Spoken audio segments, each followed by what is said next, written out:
નમસ્કાર મિત્રો, અમારા વિડીયોમાં આપ સૌનું હાર્દિક સ્વાગત છે. મિત્રો, આજે આપણે વાત કરવાના છીએ અમેરિકા ગયેલો દીકરો પણ પિતાના અંતિમ સંસ્કારમાં પણ ન આવ્યો. આ વાત સાંભળીને કદાચ તમને ગુસ્સો આવશે, પરંતુ આ કહાનીનો અંત સાંભળ્યા પછી તમારી આંખોમાં આંસુ આવી જશે. ગુજરાતના એક નાના ગામમાં હરજીવનભાઈ અને શાંતાબેન નામનું ગરીબ દંપતી રહેતું હતું. તેમની પાસે ન મોટું ઘર હતું, ન બેંકમાં પૈસા અને ન કોઈ મોટી સંપત્તિ. તેમની આખી દુનિયા તેમનો એકનો એક દીકરો મયુર હતો. હરજીવનભાઈ આખી જિંદગી ખેતરમાં મજૂરી કરતા અને શાંતાબેન ગામના ઘરોમાં કામ કરીને પરિવારનું ગુજરાન ચલાવતી. બંને પતિ પત્ની પોતાના માટે નવી વસ્તુ ખરીદતા નહીં, પરંતુ મયુરને ભણાવવામાં કોઈ કમી ન રહે તેનું હંમેશા ધ્યાન રાખતા. મયુર ભણવામાં ખૂબ હોશિયાર હતો. એક દિવસ તેણે પિતાને કહ્યું, "પપ્પા, મારે અમેરિકા જઈને ભણવું છે. ત્યાં સારી નોકરી કરીશ અને એક દિવસ તમને એટલા પૈસા કમાવી આપીશ કે તમારે આખી જિંદગી મહેનત નહીં કરવી પડે." હરજીવનભાઈએ દીકરાની આંખોમાં જોયું અને કહ્યું, "બેટા, તું તારા સપનાની પાછળ જા. તારા રસ્તામાં પૈસાની અછત ક્યારેય નહીં આવવા દઉં." પરંતુ હરજીવનભાઈ જાણતા હતા કે અમેરિકા મોકલવા માટે તેમના પાસે પૂરતા પૈસા નહોતા. તેમની પાસે માત્ર થોડી જમીન હતી, જે પરિવાર માટે સૌથી મોટી સંપત્તિ હતી. વર્ષોથી તેમણે એ જમીન સાચવી રાખી હતી, પરંતુ દીકરાના ભવિષ્ય માટે તેમણે 3 વીઘા જમીન વેચી નાખી. શાંતાબેને પોતાના લગ્ન સમયે મળેલા સોનાના કડા અને સેન પણ વેચી દીધા. તેમ છતાં પૈસા ઓછા પડ્યા તો હરજીવનભાઈએ ઓળખીતા પાસેથી ઉધાર લીધા. આખરે મયુરની અમેરિકા જવાની તૈયારી પૂરી થઈ. એરપોર્ટ પર જવાના દિવસે શાંતાબેન આખી રાત રડી હતી. તેણે દીકરાની બેગમાં કપડાની વચ્ચે પોતાના હાથની બનાવેલા થેપલા, આથણું અને ચણાની દાળ મૂકી. મયુર હસીને બોલ્યો, "મમ્મી, હું અમેરિકા જઈ રહ્યો છું. આ બધું ત્યાં કોણ ખાશે?" શાંતાબેને આંખમાં આંસુ સાથે કહ્યું, "બેટા, જ્યારે તને મારી યાદ આવે ત્યારે આ ખાઈ લેજે." હરજીવનભાઈએ દીકરાનો હાથ પકડીને કહ્યું, "બેટા, અમને તારી પાસેથી પૈસા નથી જોઈએ. બસ એક વાતનું ધ્યાન રાખજે, અમને ક્યારેય ભૂલતો નહીં." મયુરે પિતાને ગળે લગાવીને કહ્યું, "પપ્પા, હું પાછો આવીને તમારું જીવન બદલી નાખીશ. તમને મોટું ઘર બનાવી આપીશ અને એક દિવસ તમને અમેરિકા પણ લઈ જઈશ." મયુર અમેરિકા પહોંચી ગયો. શરૂઆતના દિવસોમાં તે દરરોજ માતા પિતાને ફોન કરતો, "મમ્મી, હું બરાબર છું. પપ્પા, તમે દવા લીધી?" પરંતુ થોડા મહિના ફોન ઓછા થવા લાગ્યા. પહેલા દરરોજ આવતા ફોન અઠવાડિયામાં 2 વખત આવ્યા, પછી અઠવાડિયામાં 1 વખત અને થોડા સમય પછી મહિને એકાદ વખત. હરજીવનભાઈ દર સાંજે મોબાઈલ હાથમાં લઈને બેસી રહેતા. ફોન ન આવે તો શાંતાબેનને કહેતા, "કદાચ મયુર કામમાં વ્યસ્ત હશે. એને બહુ મહેનત કરવી પડે છે. આપણે એને પરેશાન ન કરવો જોઈએ." અમેરિકામાં મયુરને સારી નોકરી મળી ગઈ. થોડા વર્ષમાં તેની કમાણી ખૂબ વધી ગઈ. તેને મોંઘી કાર ખરીદી, મોટું ઘર લીધું અને ત્યાં જ લગ્ન પણ કરી લીધા. હવે તેની જિંદગીમાં બધું હતું, પરંતુ તેમાં માતા પિતા માટે સમય નહોતો. એક દિવસ હરજીવનભાઈએ ફોન કરીને કહ્યું, "બેટા, તારી મમ્મી કહે છે કે તું એકવાર ઘરે આવી જા. તને જોયાને ઘણા વર્ષો થઈ ગયા." મયુરે કહ્યું, "પપ્પા, અત્યારે બહુ કામ છે. થોડા દિવસ પછી જોઈશું." શાંતાબેને ફોન લઈને કહ્યું, બેટા, તું એકવાર આવી જા. તારી પાસે બેસીને 2 વાત કરવાની ઈચ્છા હશે.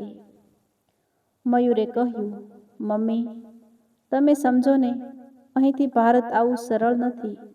સમય મળશે ત્યારે આવીશ. ફોન કપાઈ ગયો. શાંતાબેન થોડી વાર ફોન તરફ જોઈને બેઠી રહી. પછી પતિને કહ્યું, આપણો દીકરો હવે બહુ મોટો માણસ બની ગયો છે. હરજીવનભાઈ હસીને બોલ્યા, દીકરો મોટો થયો એમાં પણ આપણું સુખ છે ને. પરંતુ થોડા સમય પછી એક એવી ઘટના બની જેણે આખા પરિવારનું જીવન બદલી નાખ્યું. એક દિવસ હરજીવનભાઈ ખેતરમાં કામ કરતા હતા. ત્યારે અચાનક તેમને છાતીમાં દુખાવો થયો અને તેઓ જમીન પર પડી ગયા. ગામના લોકો તેમને હોસ્પિટલમાં લઈ ગયા. ડોક્ટરે કહ્યું કે હૃદયની સ્થિતિ ગંભીર છે અને સારવાર માટે વધુ પૈસાની જરૂર પડશે. શાંતાબેન પાસે કોઈ બચત નહોતી. તેણે તરત મયુરને ફોન કર્યો. મયુરે ફોન ઉઠાવ્યો ત્યારે શાંતાબેન રડતા બોલી, બેટા, તારા પપ્પાની તબિયત બહુ ખરાબ છે. ડોક્ટર કહે છે સારવાર માટે પૈસા જોઈએ. મયુર થોડીવાર ચૂપ રહ્યો અને પછી બોલ્યો, મમ્મી, અત્યારે મારા ઉપર પણ ઘણા ખર્ચા છે. હું થોડા દિવસમાં કંઈક કરીશ. શાંતાબેન બોલી, બેટા, થોડા દિવસ પછી કદાચ બહુ મોડું થઈ જશે. મયુરે કહ્યું, તમે સગા સંબંધીઓ પાસેથી વ્યવસ્થા કરી લો, હું પછી આપી દઈશ. હરજીવનભાઈએ આ વાત સાંભળી લીધી. તેમણે પત્નીને કહ્યું, એને ફરી ફોન ન કરતી. એને તકલીફ ન આપતી. એ ખુશ છે ને, બસ એ જ આપણું સુખ છે. શાંતાબેનની આંખોમાં આંસુ આવી ગયા. થોડા દિવસમાં હરજીવનભાઈની તબિયત વધુ ખરાબ થઈ ગઈ. હોસ્પિટલની પથારી પર પડેલા હરજીવનભાઈ વારંવાર એક જ વાત કરતા, મયુરને ફોન ન કરતી. એને કામ હશે. એ અહીં આવી શકશે નહીં. એક રાત્રે તેમણે શાંતાબેનનો હાથ પકડીને કહ્યું, જો હું ન રહું તો મયુરને કહેતી નહીં કે હું છેલ્લે એને યાદ કરતો હતો. એને દુઃખ થશે. બસ એને એટલું કહેજે કે પપ્પા તારા પર ગર્વ કરતા હતા. શાંતાબેન ફૂટીને રડી પડી. બીજા દિવસે સવારે હરજીવનભાઈએ આંખો ખોલી અને ધીમેથી કહ્યું, મયુરને એકવાર જોવો છે. શાંતાબેને તરત ફોન કર્યો. મયુરે ફોન ન ઉઠાવ્યો. ફરી કર્યો. ફરી પણ જવાબ ન આવ્યો. ત્રીજી વાર પણ ફોન ન ઉઠાવ્યો. થોડા કલાકો પછી હરજીવનભાઈએ અંતિમ શ્વાસ લીધો. શાંતાબેનની દુનિયા એક જ ક્ષણમાં ખાલી થઈ ગઈ. પતિને ગુમાવ્યા પછી પણ તેણે દીકરાને ફોન કર્યો. આ વખતે મયુરે ફોન ઉઠાવ્યો. શાંતાબેને ધીમા અવાજે બોલી, બેટા, તારા પપ્પા હવે નથી રહ્યા. મયુર થોડા સમય માટે ચૂપ રહ્યો. પછી બોલ્યો, મમ્મી, હું આવી શકીશ નહીં. તમે અંતિમ વિધિ કરી દેજો. શાંતાબેનના હાથમાંથી ફોન લગભગ છૂટી ગયો. તેણે માત્ર એટલું કહ્યું, તારા પપ્પા છેલ્લે તને જોવા માંગતા હતા, બેટા. પરંતુ મયુર પાસે કોઈ જવાબ નહોતો. બીજા દિવસે હરજીવનભાઈની અંતિમ યાત્રા નીકળી. આખું ગામ ભેગું થયું. જે માણસે આખી જિંદગી મહેનત કરી હતી, જેણે પોતાના દીકરાનું ભવિષ્ય બનાવવા પોતાની જમીન અને પત્નીના ઘરેણાં વેચી નાખ્યા હતા, એ માણસ આજે પોતાના જ દીકરાની રાહ જોયા વગર દુનિયા છોડીને ગયો હતો. અંતિમ સંસ્કાર થઈ ગયા. શાંતાબેન ઘરમાં પાછી આવી ત્યારે ઘરમાં હરજીવનભાઈની ખાલી ખુરશી, તેમનો ચશ્મો અને લાકડી જોઈને તૂટી પડી. થોડા દિવસ પછી ઘરની સફાઈ કરતી વખતે તેને પતિની એક જૂની લોખંડની પેટી મળી. પેટી ખોલી તો અંદર કપડાની નીચે એક જૂની ડાયરી હતી. શાંતાબેને ડાયરી ખોલી. પહેલા પાના પર લખેલું હતું, આજે મયુરને અમેરિકા મોકલવા માટે 3 વીઘા જમીન વેચી. દિલ દુખ્યું, પણ મારા દીકરાનું ભવિષ્ય આ જમીન કરતાં મોટું છે. બીજા પાના પર લખેલું હતું, આજે શાંતાના લગ્નના કડા વેચી નાખ્યા. મયુરને આ વાત ક્યારેય ખબર ન પડે. એને લાગવું જોઈએ કે તેના માતા પિતા પાસે બધું છે. ત્રીજા પાના પર લખેલું હતું, આજે મયુરનો ફોન આવ્યો નથી, કદાચ કામમાં વ્યસ્ત હશે. ભગવાને એને ખુશ રાખી. ત્યારબાદ એક પાના પર લખેલું હતું, આજે મયુરે કહ્યું કે તે અમને અમેરિકા લઈ જશે. ખબર નથી કે દિવસ ક્યારે આવશે. એ દિવસ ક્યારે આવશે, પણ હું દરરોજ એ દિવસની રાહ જોઈશ. શાંતાબેન ડાયરી વાંચતી ગઈ અને રડતી ગઈ. છેલ્લે એક પાના પર લખેલું હતું, મયુર, જો ક્યારેય આ ડાયરી તારા હાથમાં આવે તો એક વાત સમજજે. અમે તારા માટે જે કર્યું એ કોઈ ઉપકાર નહોતો. તું અમારો દીકરો હતો અને તારા માટે બધું કરવું અમારું કર્તવ્ય હતું. પરંતુ જ્યારે તું મોટો થઈશ ત્યારે અમને પૈસા આપવાની જરૂર નથી. ફક્ત થોડો સમય આપજે. તારો એક ફોન અમારા માટે આખા દિવસની ખુશી બની શકે છે.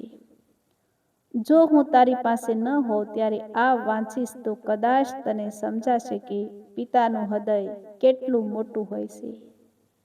શાંતાબેન ડાયરી છાતી સાથે લગાવીને રડવા લાગી.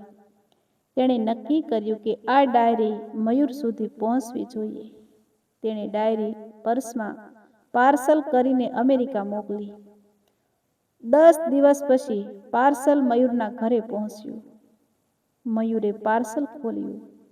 અંદર પિતાની જૂની ડાયરી જોઈને તે થોડો ચોંક્યો. તેણે પહેલું પાનું વાંચ્યું, પછી બીજું. જ્યારે તેને ખબર પડી કે તેની અમેરિકા જવાની ફી માટે પિતાએ પોતાની જમીન વેચી હતી, ત્યારે તેના હાથ કંપવા લાગ્યા. આગળ વાંચ્યું તો ખબર પડી કે તેની માતાના ઘરેણાં પણ તેના ભવિષ્ય માટે વેચ્યા હતા. મયુરની આંખોમાંથી આંસુ વહેવા લાગ્યા. તેણે ડાયરીનું છેલ્લું પાનું ખોલ્યું. ત્યાં લખેલું હતું, મારા દીકરા, તું દુનિયામાં ગમે તેટલો મોટો બની જા, પરંતુ ક્યારેય એટલો મોટો ન બનતો કે તારા મા બાપ સુધી પહોંચવા માટે તને સમય ન મળે. આ વાક્ય વાંચીને મયુર પોતાના પિતાની ડાયરી છાતી સાથે લગાવીને જોરથી રડવા લાગ્યો. તેની પત્નીએ પૂછ્યું, શું થયું? મયુરે કહ્યું, હું કરોડો રૂપિયાનો માલિક છું, પરંતુ આજે મને સમજાયું કે હું દુનિયાનો સૌથી ગરીબ માણસ છું. મારા પિતાએ મારી માટે બધું વેચી નાખ્યું અને મેં તેમને એક ફોન પણ આપ્યો નહીં. મારા પિતાના અંતિમ સંસ્કારમાં પણ હું ન ગયો. એ રાત્રે મયુર આખી રાત ઊંઘી શક્યો નહીં. સવારે તેણે ભારતની ફ્લાઇટ બુક કરી અને ગામ તરફ નીકળી પડ્યો. ત્યારે તે ઘરે પહોંચ્યો ત્યારે તેની માતા દરવાજા પાસે બેઠી હતી. મયુર તેની સામે જ ઘૂંટણીએ બેસી ગયો અને બોલ્યો, મમ્મી, મને માફ કરી દે. મેં પપ્પાને ગુમાવ્યા છે. હવે તને ગુમાવવાનો ડર લાગે છે. શાંતાબેને દીકરાના માથા પર હાથ મૂક્યો અને કહ્યું, મા દીકરાને માફ કરવા માટે કારણ શોધતી નથી, બેટા. મયુર રડતો બોલ્યો, મમ્મી, હું તને મારી સાથે અમેરિકા લઈ જઈશ. તારે હવે ક્યારેય એકલું નહીં રહેવું પડે. શાંતાબેને કહ્યું, બેટા, મને અમેરિકા નથી જવું. તું બસ મને એક વચન આપ. મયુરે પૂછ્યું, શું? શાંતાબેન બોલી, હવે પછી જ્યારે પણ કોઈ મા બાપ પોતાના દીકરાની રાહ જોતા દેખાય ત્યારે તેમને સમય આપજે. કારણ કે મા બાપને સંતાન પાસેથી સંપત્તિ નથી જોઈતી. તેમને સંતાનો સાથે સાથ જોઈએ છે. તેમને સંતાનોનો સાથ જોઈએ છે. મયુરે માતાનો હાથ પકડીને વચન આપ્યું. થોડા સમય પછી તેણે પિતાની બાકી રહેલી જમીન પાછી ખરીદી અને ગામમાં એક નાનું વૃદ્ધાશ્રમ શરૂ કર્યું. ત્યાં એવા વૃદ્ધોને રાખવામાં આવતા જેમના સંતાનો દૂર જતા રહ્યા હોય. વૃદ્ધાશ્રમની દિવાલ પર તેણે પોતાના પિતાની ડાયરીમાંથી એક વાક્ય લખ્યું, મા બાપને પૈસા નહીં, તમારો સમય જોઈએ છે. જ્યારે પણ મયુર કોઈ વૃદ્ધને દરવાજા તરફ જોઈને પોતાના દીકરાની રાહ જોતો ત્યારે તેની આંખોમાં પિતાનો ચહેરો આવી જતો. તે તરત જ તેમની પાસે બેસી જતો અને કહેતો, હું છું ને, તમે એકલા નથી. મિત્રો, આ કહાની કદાચ માત્ર એક દીકરાની નથી. આજના સમયમાં ઘણા માતા પિતા પોતાના સંતાનોને ભણાવવા માટે પોતાની જરૂરિયાતો ભૂલી જાય છે, પોતાના સપના છોડે છે અને પોતાની આખી જિંદગી સંતાનના ભવિષ્ય માટે સમર્પિત કરી દે છે. સંતાન સફળ થાય ત્યારે તેમને પૈસા કરતાં વધારે એક વસ્તુની જરૂર હોવી જોઈએ, પોતાના સંતાનોને સમય અને બે પ્રેમભર્યા શબ્દો. જો તમારા મા બાપ આજે તમારી સાથે છે તો આ સ્ટોરી પૂરી થયા પછી તેમને એક ફોન જરૂર કરજો. ફક્ત એટલું કહેજો, માં, પપ્પા, તમે મારી સાથે છો, એ જ મારી સૌથી મોટી સંપત્તિ છે. કદાચ તમારા માટે આ માત્ર એક વાક્ય હશે, પરંતુ તેમના માટે આખી જિંદગીની સૌથી મોટી ખુશી બની શકે છે. કારણ કે દુનિયામાં પૈસા ફરી કમાઈ શકાય છે, ખોવાયેલી સંપત્તિ ફરી મેળવી શકાય છે, પરંતુ એકવાર માતા કે પિતાની આંખો હંમેશા માટે બંધ થઈ જાય પછી તેમની રાહ જોતી એ આંખો ફરી ક્યારેય નહીં ખુલે.